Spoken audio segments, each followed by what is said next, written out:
Olá, minha equipe irá apresentar o trabalho que foi feito ao decorrer da cadeia. Eu vou introduzir falando sobre o problema que o software aborda e como a aplicação resolve esse problema. O software foi lá do mercado e buscou corrigir, solucionar um problema de muitos varejistas, que era na gestão de informações.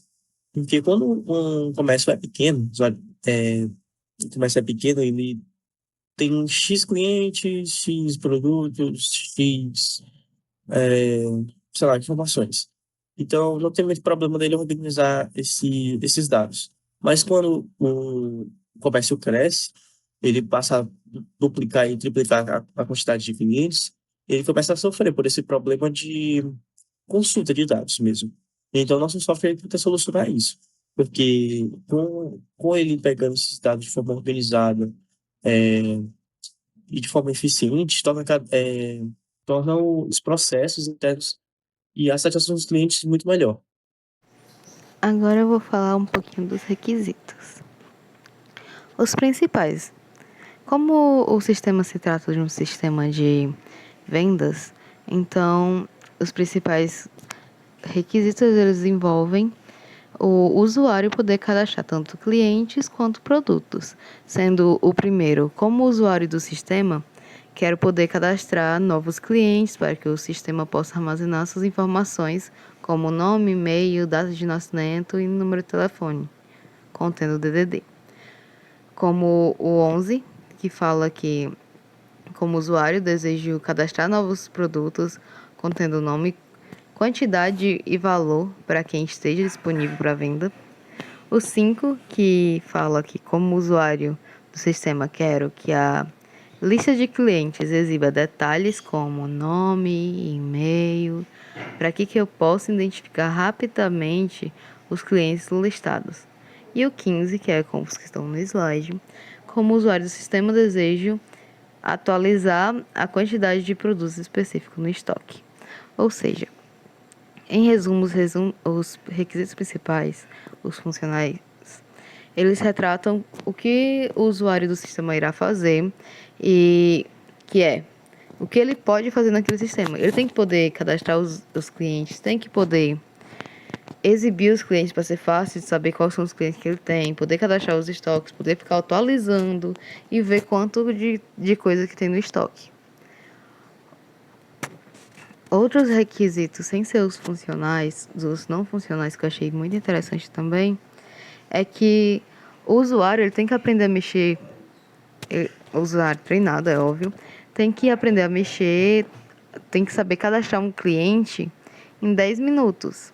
Assim como o usuário cadastrado e treinar, como o usuário tem que, depois de ser treinado, poder deletar um usuário em 5 minutos. Ou seja, tem que ser fácil de utilizar, não vai ser uma coisa demorada para ele aprender a fazer. É um sistema que vai comportar as vendas então ele vai ter que saber os detalhes do cliente e poder, a partir disso, mexer de maneira fácil, para que não seja uma coisa trabalhosa que leve muito tempo. Em suma, os requisitos são isso. Esse diagrama de caso de uso descreve as interações entre o usuário e o sistema de gerenciamento de vendas e estoque. O ator principal, o usuário, realiza as diversas funções, desde o cadastro de clientes até a atualização de estoque e visualização de relatórios. O caso de uso fazer login é o ponto central do sistema, pois ele garante que o acesso a diversas funcionalidades seja autorizado. A partir do login, o usuário pode gerenciar clientes, visualizar o estoque e realizar vendas, além de outras operações. Funções como cadastrar o cliente e gerenciar o cliente garantem a administração dos dados com a possibilidade de estender o cadastro, como no caso de inserção de endereços. Além disso, o sistema permite a gestão de produtos no estoque, vendas realizadas e a geração de relatórios. O diagrama utiliza a relação de inclusão, o include, e a extensão, o extend, para indicar dependências e variações entre as funcionalidades, assegurando um sistema flexível e funcional. Por exemplo, o caso de uso gerenciar cliente inclui a função de deletar clientes, e realizar venda depende da atualização de estoques e produtos. Este diagrama de classes apresenta a estrutura de um sistema de gerenciamento de vendas, com foco nas relações entre os produtos, clientes, estoque, venda, endereços e entregas. Cada classe tem seus atributos e métodos claramente definidos, proporcionando uma visão detalhada das responsabilidades e funcionalidades de cada componente do sistema. A classe produto é central para o sistema, representando os itens que serão vendidos e armazenados no estoque. Já o estoque pode conter muitos produtos, e estes podem ser cadastrados por meio do método cadastrar produto. A classe cliente mantém informações relevantes sobre os usuários do sistema, como nome, data de nascimento e telefone. Cada cliente está associado a um endereço, que por sua vez pode ser utilizado pela classe entrega para a realização de entregas de produtos. A venda é o ponto de convergência das operações. Ela envolve uma lista de produtos e um cliente, além de conter informações sobre o total da compra e a forma de pagamento. A venda está associada a um ou mais produtos e ao cliente que realiza a transação. As relações entre as classes são bem definidas, com agregações e composições indicando dependências entre os objetos. Por exemplo, o estoque agrega vários produtos, mas o produto pode existir independentemente do estoque. Da mesma forma, uma venda é composta por uma lista de produtos e está vinculada a um cliente. Bom, agora eu vou apresentar o diagrama de sequência. Eu vou apresentar o cadastrar cliente, remover cliente. Vou começar pelo realizar cliente com o usuário, que ele vai fazer a ação de cadastrar cliente. E essa ação vai ser feita primeiramente na view, que é a Create Client Menu View. A view ela vai chamar o Create Client com o parâmetro Client Model na controller, e a Client Controller vai chamar a mesma função que é a Create Client, passando o parâmetro cliente na Client Repository, que é outra classe, e essa classe é a que comunica com o banco de dados. E lá na Client Repository, ela vai adicionar o cliente no banco de dados. Adicionou com a ADD Sync, comparando o cliente, adicionou no banco de dados e vai retornar a mensagem cliente cadastrado. Próximo diagrama de sequência vai ser o remover cliente. Remover cliente é um pouco mais complexo do que o cadastrar cliente. Começa com o usuário chamando remover cliente na view de delete cliente view. E a view vai chamar na controller a função delete client by ID com o parâmetro cliente ID. E a controller vai chamar a mesma função no cliente repositório, que é a mesma classe que se comunica com o banco de dados. Lá no banco de dados ele vai fazer o find async client ID, que vai procurar se o cliente existe ou não, porque, enfim, ele comunica com o banco de dados e vai retornar dados do banco de dados. Se o cliente existir, ele vai executar uma coisa; se ele não existir, ele vai retornar a mensagem que o cliente não encontrado. Mas se ele existir, a cliente repository vai chamar no banco de dados o remove client ID. Isso vai remover o cliente do banco de dados e vai retornar a mensagem na view que o cliente foi deletado. Bom, olá, eu me chamo Roger e eu vou falar um pouquinho do porquê que a gente considerou usar o DDD como arquitetura para o nosso sistema. O DDD ele tem o propósito, tem uma característica de você conseguir abstrair a camada de negócios de forma para ficar mais modular, né? A forma de ficar mais modular. E como a gente usa, fez uma loja, né? Nosso sistema é uma loja, então tem uma forte regra de negócio, que pode ser desde promoção, como taxas de imposto também, isso que vai afetar o cliente, isso que vai afetar tanto a loja também. Então, sempre vai ter uma regra de negócio ali que é muito acoplada aos demais módulos do sistema. E a gente pensou no DDD, principalmente por conta que ele consegue modularizar o domínio e fazer com que outras camadas dependam dele também. Então, toda a parte do domínio, da lógica de negócio em si, poderia ser reaproveitada em diferentes partes do sistema. Então, dessa forma, a gente conseguiria tanto deixar o sistema mais mantível, com a forma que, quando a gente fosse corrigir algum erro em alguma lógica de negócio, já corrigiria em todo o sistema que depende dele. E, da mesma forma, a gente conseguiria estender as regras de negócio, adicionando mais conforme necessário, ao mesmo tempo que a gente conseguiria mudar elas, conforme leis ou se mudar alguma porcentagem ali do próprio negócio, né, a gente conseguiria mudar facilmente. Olá, eu sou o João Carlos e vou apresentar o MVC. Por que a gente considerou usar o MVC no projeto? A gente considerou usar porque o MVC é amplamente adotado em sistemas que necessitam de uma separação clara entre a interface do usuário, a lógica de controle e o gerenciamento dos dados. Essa arquitetura facilita a manutenção e a escalabilidade do software, pois cada camada é desenvolvida de maneira independente, promovendo a modularização e a reutilização do código. A gente pode ver aqui na imagem é, que está dividida em view, controller, model e o model conversa com o banco de dados. A view tem os menus, que no caso a nossa view é interface, não é interface gráfica, no caso o CMD, né, o terminal, onde tem as opções para o usuário fazer. Aí pode ir de uma interface para outra, é a parte das views. Só que quando você está na view e quer cadastrar um produto, no caso, vai usar um controller. Esse controller vai criar o objeto, no caso, vamos dizer que é criar um produto, né? Então, ele cria o objeto produto e cadastra no banco de dados. Então, essa é a ideia base de usar o MVC no projeto, é ter toda essa comunicação e modularização no nosso código. Então, vou falar aqui um pouco sobre a SOA, que é Arquitetura Orientada a Serviço, né?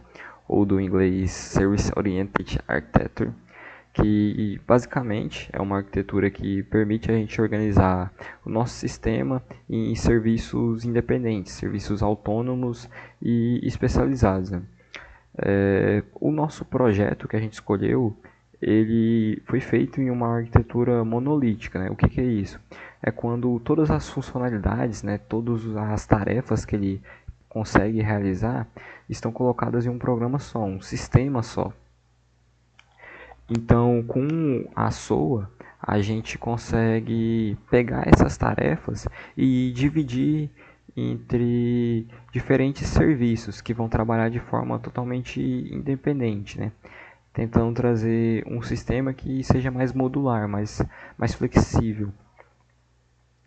E aí, para o nosso projeto, a gente pensou em separar em 5 serviços diferentes.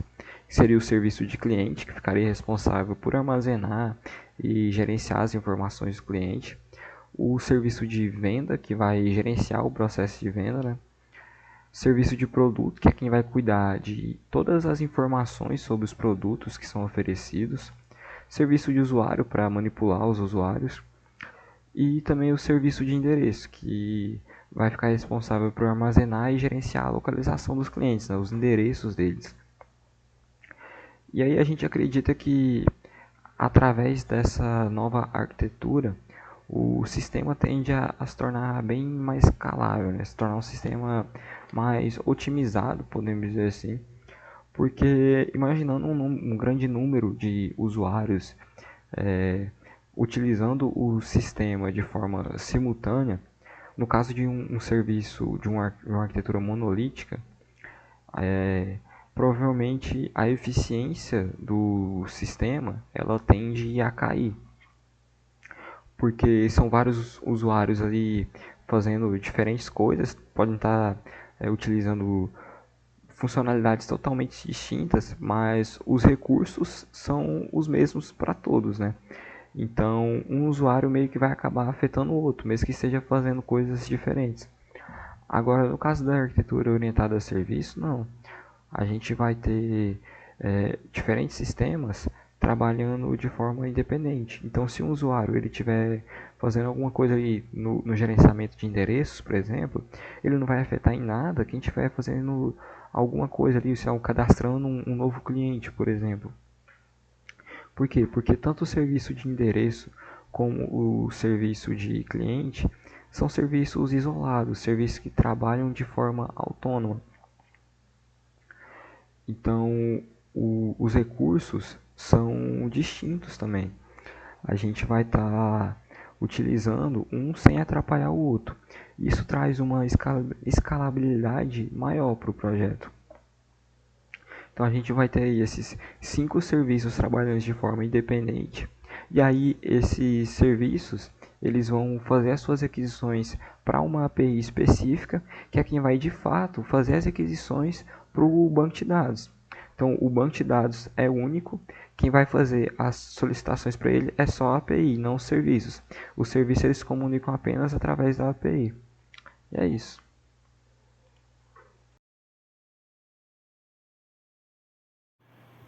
Agora a gente vai falar um pouco sobre o padrão do projeto. O padrão do projeto escolhido pela gente foi o Command.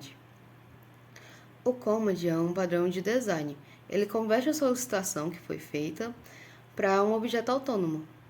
Esse objeto ele encapsula as informações necessárias para executar aquela ação. O que isso resulta? É porque a lógica de negócio ela fica desacoplada do restante da aplicação, ou seja, como eles são autônomos, eles se tornam mais flexíveis e a manutenção se torna mais simples. Ou seja, eles também são meio que independentes. É fácil de acrescentar novas funções, porque facilita bastante na hora da manutenção. No nosso projeto em específico, o Command ele é muito importante porque ele foi implementado com o objetivo de otimizar a navegação entre as telas. Ao usar esse padrão, a gente consegue garantir que o código tenha baixo acoplamento, ou seja, ele fica independente, a gente consegue acrescentar uma coisa ou alterar uma coisa sem tanta dificuldade, o código fica mais claro e também facilita bastante a quem vai mexer, caso não seja um da gente, poder entender o que está no código e poder modificar aquilo ali. Com o Command, quando a gente precisa adicionar uma nova função ou alterar alguma coisa que está lá dentro, pode fazer da forma simples, porque como eu já tinha falado, por ele ser independente, você não vai ter que mexer numa coisa, que vai mexer em outra, que vai mexer em outra, e como se fosse um monte de if else dentro um do outro, que não tem fim. Se mexer num quebra o código, ele não funciona mais. Na verdade, não. Como ele é independente, você vai poder fazer uma ação isolada, que pode ser modificada, pode ser estendida, não vai ter que impactar outras partes. E isso vai fazer com que o código seja bem mais fácil também de testar. Ele seja testável para poder fazer. Aquela funcionalidade você vai poder testar e depois implementar naquele código sem precisar mexer em tantas coisas ao redor. O padrão Command é uma solução eficaz para reduzir o autoacoplamento na camada das telas, uma vez que ele encapsula ações do sistema como objetos independentes. Ao invés das telas estarem diretamente responsáveis por executar operações como cadastrar clientes ou realizar venda, essas funcionalidades podem ser abstraídas em comandos. Isso permite que a lógica de negócio seja separada da interface de usuário, resultando em um código mais flexível e fácil de manter. Nos diagramas apresentados, as classes como venda, estoque e cliente estão diretamente relacionadas às ações críticas do sistema, como cadastrar produto, gerenciar clientes e realizar vendas. Com o padrão Command, essas ações podem ser transformadas em comandos distintos, promovendo o desacoplamento entre a interface de usuário e as regras de negócio. Por exemplo, o comando cadastrar cliente Command pode encapsular a lógica necessária para cadastrar um novo cliente, interagindo com a classe cliente e seus atributos. A navegação entre as telas, como a da tela de cadastro de clientes para a visualização de vendas, pode ser facilitada por comandos que centralizam a lógica de transição, sem que as telas precisem conhecer detalhes de implementação uma das outras. Além disso, o Command facilita a passagem de informações entre as telas, já que os dados, como os atributos da classe cliente ou a lista de produtos em uma venda, podem ser encapsulados e transferidos de forma independente pela interface de usuário. Isso garante que a lógica de navegação e as operações sejam realizadas de maneira coesa e desacoplada.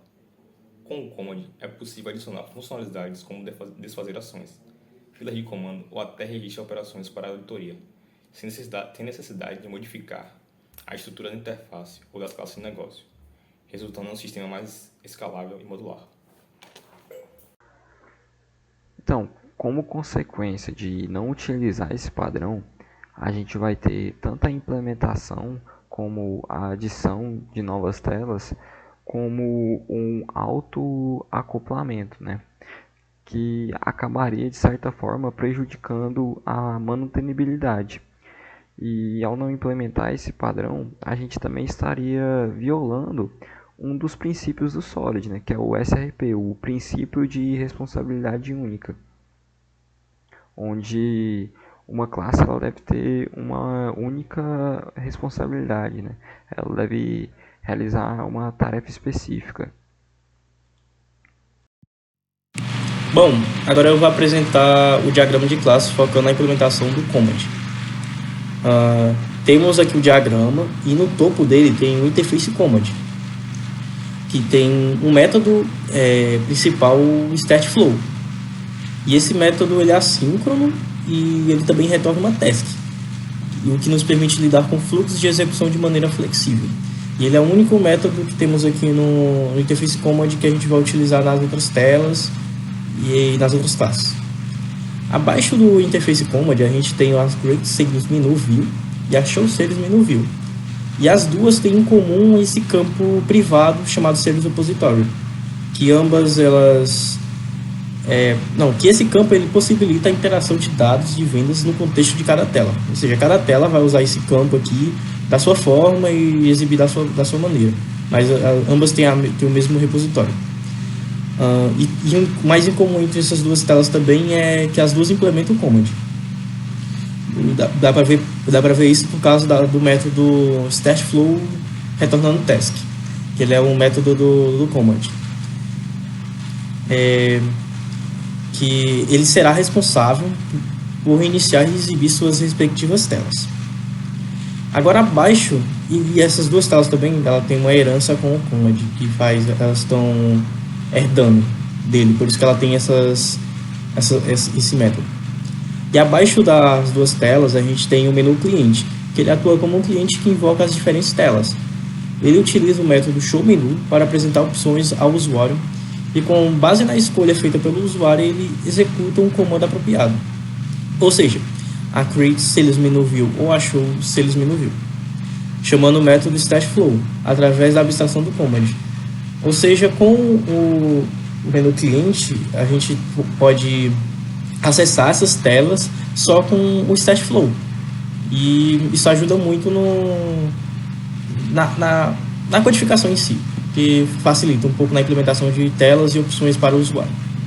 O uso do padrão command que é vantajoso, pois desacopla o menu cliente, das implementações concretas das telas. Assim podemos adicionar facilmente novas opções de telas sem modificar a estrutura do menu cliente, tornando o sistema mais extensível e fácil de se manter. Bom, agora eu vou mostrar aqui um pouquinho de como é que está o código, como é que o padrão foi implementado, né, de forma concreta. Mas antes disso, eu queria realmente mostrar como o sistema está funcionando, né, atualmente. Então, como havia dito, é um sistema de loja, onde você pode cadastrar clientes, produtos e gerenciar a venda para esses clientes, né, dos produtos com esses clientes. Então, eu posso, por exemplo, já tenho alguns clientes cadastrados, né, para não precisar ter que cadastrar tudo aqui na hora.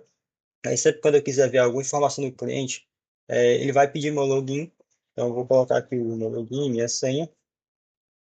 Pronto, aí eu posso escolher aqui qual cliente eu quero ver as informações.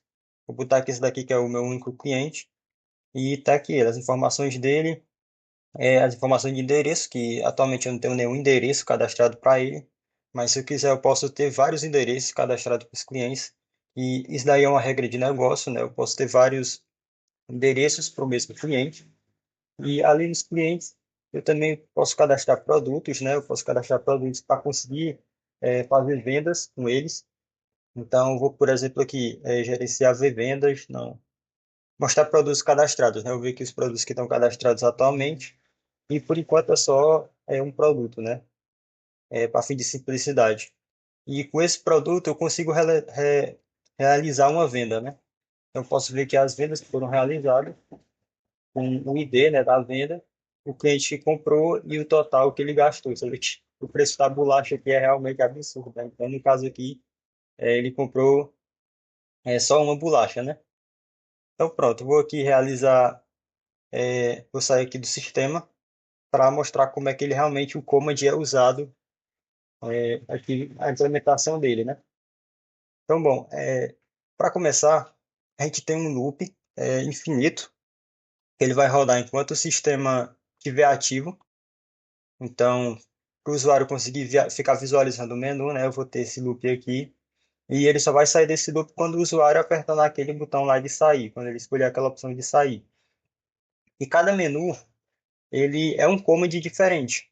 Então, dessa forma, da forma que a gente fez aqui, a gente utilizou o command mais por conta dos menus. A gente fez uma aplicação de terminal. Então, para encaixar melhor na forma que a gente fez, né, no ambiente que a gente está usando, usar o command para os menus foi a melhor forma, porque dessa forma a gente consegue reutilizar um menu em diferentes lugares. Então, por exemplo, aquela parte lá do login, tanto quando eu entro no sistema, quando, quando eu vou visualizar o cliente, né, como eu mostrei ali, quando eu for visualizar o cliente, ele pede login também, né, o login e a senha. Então, eu consigo reaproveitar o menu de login em diferentes formas, em diferentes locais. Vários outros menus conseguem estar chamando submenus e ele consegue estar retornando informações. Pronto, agora eu vou explicar um pouco sobre o Command e sobre os padrões GRESP que estamos utilizando. É, o Command aqui, o Luan Roger já explicou bastante coisa. A gente tem aqui esse while true, que dependendo da entrada do usuário, ele vai escolher qual comando será executado.